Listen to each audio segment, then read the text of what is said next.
श्री गणेश पुराण कथासार अध्याय 11 राजपुत्र दक्षांची कथा। श्री गणेशाय नमः। भृगु ऋषी सोमकांतांना म्हणाले, राजा, व्यासांच्या मनात श्री गणपतींविषयी अधिक जाणून घेण्याची उत्कंठा आहे। हे लक्षात घेऊन ब्रह्माजींनी त्यांना गणेश महात्म्यपर दुसरी कथा सांगितली। म्हणाले, महोदय, प्राचीन काळी विदर्भातील कौंडण्यपुरात भीम नावाचे राजा राहत होते। ते पराक्रमी, सद्गुणी, सदाचारी, ऐश्वर्य संपन्न, दानशूर व ब्राह्मणांचे आश्रयदाते म्हणून प्रसिद्ध होते। अनेक राजे त्यांचे मांडलिक होते। ते प्रतिवर्षी त्यांना कारभार देत असत। चारुहासिनी या त्यांच्या पत्नी। त्या सुशील, सुंदर, गुणवान व पतिव्रता होत्या। त्या देवा ब्राह्मणांचा आदर करायच्या, अतिथींची सेवा करायच्या। अशा प्रकारे सर्व काही अनुकूल असतानाही ती राजदाम्पत्य दुःखी होती। त्यांना मूलबाळ नव्हते। एके दिवशी भीमराजा आपल्या पत्नींना म्हणाले, राणी, संतती नसल्यामुळे मला कधीकधी फारच उदास वाटते। ज्याला संतती नाही त्याला स्वर्गप्राप्ती होत नाही। त्याच्याकडील हव्य देव स्वीकारत नाहीत, त्याच्याकडील कव्य पितरही स्वीकारत नाही, असे शास्त्र सांगते। संततीहीनाचे जिणे व्यर्थच होय। मला संतती वाचून हे जीवनच शून्य वाटते। आता मला हे राज ऐश्वर्याचाही वीट येऊ लागला आहे। या सर्वांचा त्याग करून अरण्यात वीज वनवासात ऋषीमुनींच्या सहवासात जाऊन राहावे असे सारखे मनात येते। तेव्हा चारुहासिनी म्हणाल्या, स्वामी, अपत्यरहित घर म्हणजे रिकामा व्यवहार। माझी मनोअवस्थाही तुमच्यापेक्षा वेगळी नाही। अपत्यांसाठी तपश्चर्या करावी असे माझ्याही मनात येत आहे। तुम्ही अरण्यात जाण्याचा निश्चय केला आहे तर मीही तुमच्याबरोबर येईल। त्यांचे मनोगत कळताच राजांनी वनगमन करण्याचा निश्चय केला। त्यांनी सुमंत व मनोरंजन या आपल्या अत्यंत विश्वासातल्या 2 प्रधानांना बोलवून घेतले व म्हणाले, तुम्ही माझे हितैषी आहात। संतान सौख्य नसल्यामुळे आम्ही उभयंता पतिपत्नी किती व्यथित आहोत हेही तुम्ही जाणता। संततीसाठी आम्ही आजवर अनेक उपचार केले, पण उपयोग झाला नाही। आता तपश्चर्या करून काही साध्य होते का पाहावे, म्हणून आम्ही दोघे अरण्यात जाण्याचा विचार करत आहोत। आमच्या अनुपस्थित राज्याची धुरा तुम्हालाच सांभाळायची आहे। तुमची माझ्याविषयी असलेली हितबुद्धी, तुमची नीतिमत्ता व चातुर्य याविषयी माझ्या मनात जराही शंका नाही। आम्ही परतून आलो नाही तर कालांतराने हे राज्य तुम्ही दोघांनी वाटून घ्या। त्या समयी राजांचे ते निर्वाणीचे बोलणे ऐकून त्या स्वामीभक्त प्रधानांना अतिशय दुःख झाले। त्यांनी त्यांचे सांत्वन केले। त्यांना त्या विचारापासून परावृत्त करण्याचाही प्रयत्न केला, पण उपयोग झाला नाही। निघण्याच्या दिवशी राजांनी याचकांना व ब्राह्मणांना अपार दानधर्म केला। प्रजेला समजावले आणि थोरा मोठ्यांचे आशीर्वाद घेऊन ते आपल्या राणीसह अरण्यात प्रवेशले। काही अंतर गेल्यावर त्यांना एक रमणीय सरोवर दिसले। त्याचा परिसर नानाविध वृक्षावेलींनी वेढलेला होता। तेथील सौंदर्य पाहून त्यांचे मन फारच प्रसन्न झाले। जवळच एक आश्रम दृष्टीस पडला। तेथील पशुपक्षी वैरभाव विसरून एकोप्याने नांदत होते। ते पाहून त्यांना मोठे आश्चर्य वाटले। इथे कोणीतरी महान तपस्वी राहत असावेत असा विचार करून ते त्या आश्रमाकडे निघाले। तो विश्वामित्र ऋषींचा आश्रम होता। आश्रमाच्या अध्ययन कक्षात त्यांचे शिष्य वेदाध्ययन करत होते। दर्भासनावर बसलेल्या शांत प्रसन्न विश्वामित्रांना पाहून राजा राणींना परम संतोष वाटला। त्यांनी पुढे जाऊन नमस्कार केला। त्यांनीही दोघांचे यथोचित आदरातिथ्य केले। त्यांचे कुशल मंगल विचारले। अंतर्ज्ञानी विश्वामित्रांनी त्यांची व्यथा जाणली होती, म्हणून राजांना आशीर्वाद देताना ते म्हणाले, काळजी करू नका। तुम्हाला उत्तम गुणांनी युक्त असे एक पराक्रमी पुत्र होतील। त्यांची सर्वदूर कीर्ती होईल, तुमचेही कल्याण होईल। त्या आशीर्वादांनी राजांना धन्य धन्य वाटले। त्यांनी विश्वामित्रांना स्वतःचा व पत्नीचा परिचय दिला। स्वतःचे कुळ, गोत्र व राज्याची माहिती सांगितली। ते पुढे म्हणाले, हे तपोनिधी, संतती सौख्य नसल्यामुळे मी निराशेने राज्यत्याग केला असून तपश्चर्यादी देवी उपचारांनी काही साध्य होते का पाहावे म्हणून सपत्नीक अरण्यात आलो आहे। इथे महद्भाग्याने तुमचे दर्शन झाले। या समयी तुमच्या आशीर्वादाने माझ्या मनाला शांती लाभली असून जीवनाविषयी नवीन आशा पल्लवित झाल्या आहेत। हा सर्व तुमच्या कृपेचा प्रसाद आहे। तुम्ही अंतर्ज्ञानी आहात, तरी कृपा करून कोणत्या दूषित पूर्वकर्मामुळे मला अपत्य सुखापासून वंचित राहावे लागले ते सांगा। विश्वामित्र म्हणाले, राजा, मनुष्य कितीही मोठा झाला तरी त्याने कुलधर्म कुलाचार सोडू नये. गणपती हे तुमचे कुलदैवत आहे. ते आद्य पूजनीय आहेत. त्यांचे महात्म्य फार थोर आहे. म्हणून देव, दानव, ऋषी, मुनी, मनुष्य आदी सर्वच त्यांची पूजा करतात. पण तुमच्या हातून त्यांची जराही सेवा घडलेली नाही. म्हणूनच तुम्हाला संतती सुखापासून वंचित राहावे लागले. आता तुम्हाला तुमच्या पूर्वजांचे चरित्र सांगतो, ऐका. भीम हे तुमचे 7वे पूर्वज. कमला या त्यांच्या पत्नी. या दाम्पत्यास उशिराने एक पुत्र झाले. ते जन्मताच मुकबधीर होते. त्यांच्या पाठीवर कुबडेही होते. काही दिवसांनी त्या बालकाच्या शरीरावर असंख्य शते पडली. ती उपचार करूनही बरी झाली नाहीत. त्यातून रक्त व पू बाहेर येऊ लागले. ती दुर्गंधी अगदी असह्य होत असे. आपल्या पुत्रांची ती भीषण अवस्था पाहून राणींना फारच दुःख होत असे. त्या देवांकडे त्यांच्यासाठी मरण मागू लागल्या. एके दिवशी त्या फारच व्यथित झाल्या आणि मोठ्याने आक्रोश करत रडू लागल्या. त्यांची अवस्था पाहून राजाही हतबल झाले होते. पण त्यांनी स्वतःला सावरले व म्हणाले, राणी, जन्मलेल्या प्रत्येकालाच आपापल्या पूर्वकर्मानुसार सुखदुःखादी भोग प्राप्त होत असतात. परिस्थिती कधीही एकसारखी असत नाही. दुःखालाही अंत असतोच. पण दुःख भोगत असताना परमेश्वरावर श्रद्धा ठेवली तर जीवन सुलभ होते. आपले पुत्र चांगले आरोग्यसंपन्न होणारच नाहीत असा तुम्ही का विचार करता? परमेश्वर सर्वांचे हितकर्ते आहेत.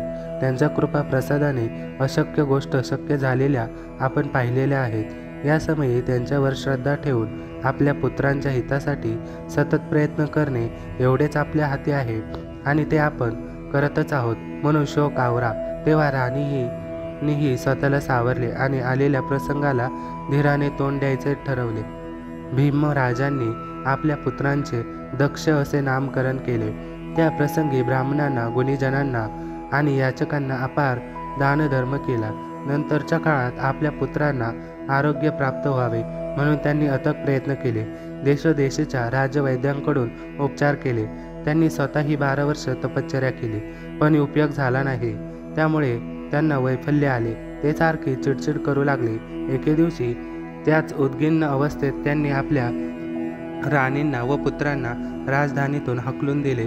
कमला राणी व त्यांचे व्याधिग्रस्त पुत्र दोघेही अनाथ झाले.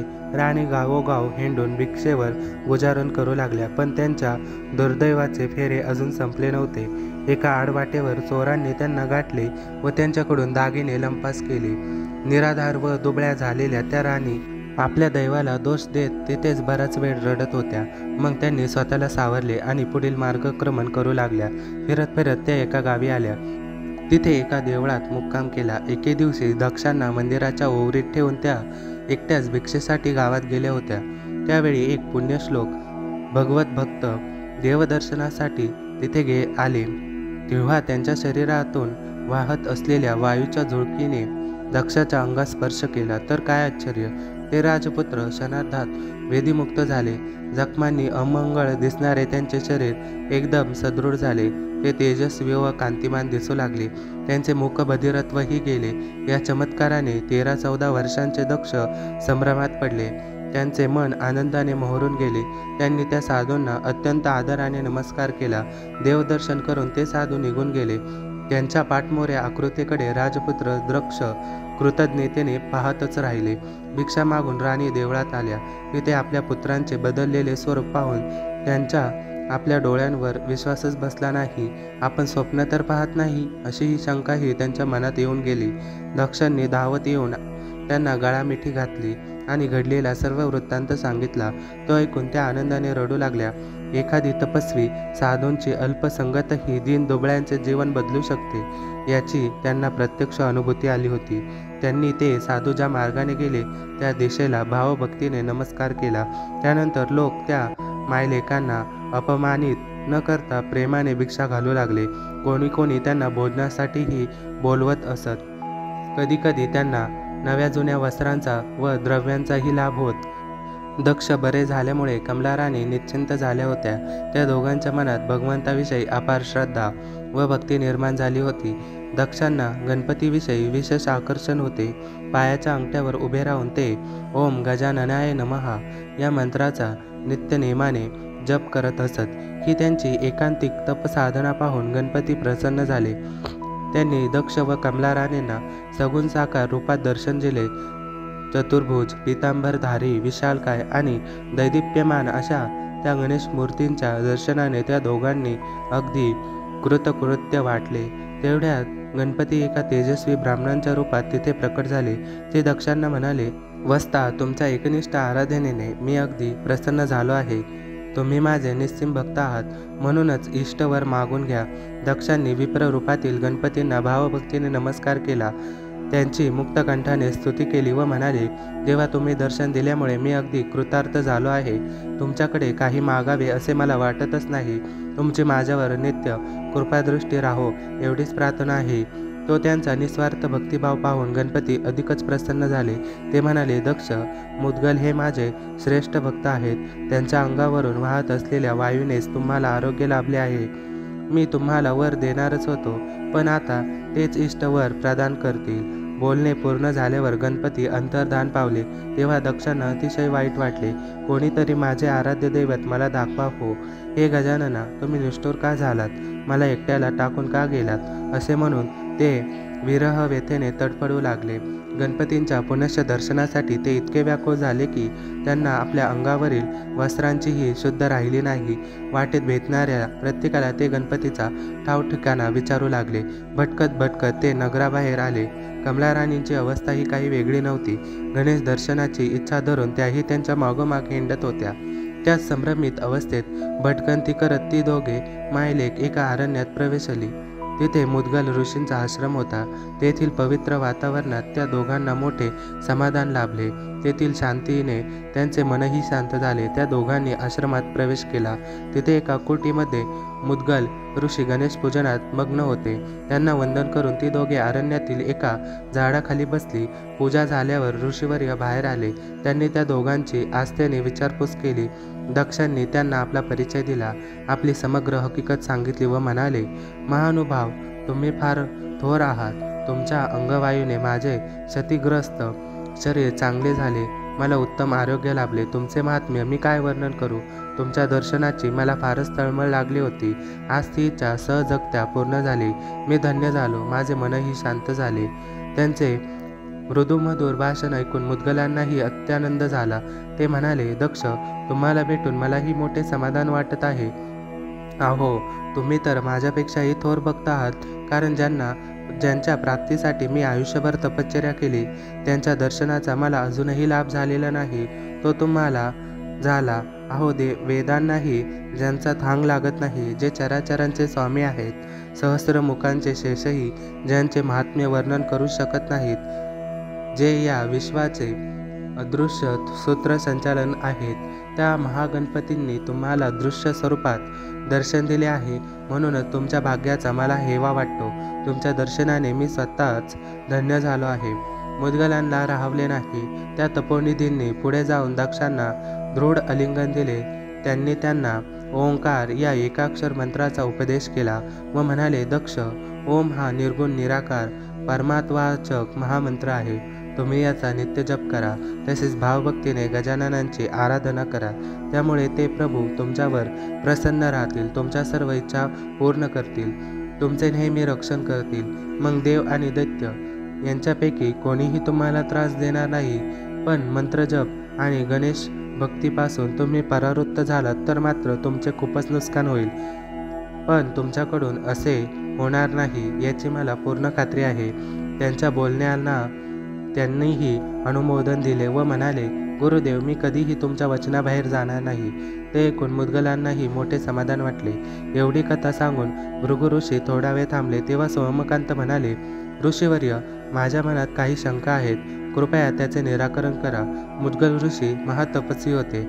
त्यांनी प्रदीर्घ काळ तपश्चर्या केली होती. ज्यांच्या अंगवाताने दक्षांची जन्मदात दुर्धर व्याधी क्षणार्धात बरी झाली, त्या महान ऋषींना गणपतींचे दर्शन झाले नाही, पण दक्षांना ते अल्पयासे झाले. असे का? गणपतींना दक्षांना स्वतः वर दिला नाही. त्यांनी त्यांना मुद्गलांकडे पाठवले. यामागे काय रहस्य आहे? दक्षांची संचित पूर्वपुण्याई फार मोठी होती असे म्हटले तर त्यांना जन्मताच एवढे भयंकर भोग का भोगावे लागले? याविषयी सविस्तर निरूपण करा. अशा प्रकारे श्री गणेश पुराण कथासार यातील अध्याय 11 समाप्त होत आहे. व्हिडिओ आवडल्यास लाईक, शेअर आणि चॅनेलला सबस्क्राईब नक्कीच करा. धन्यवाद.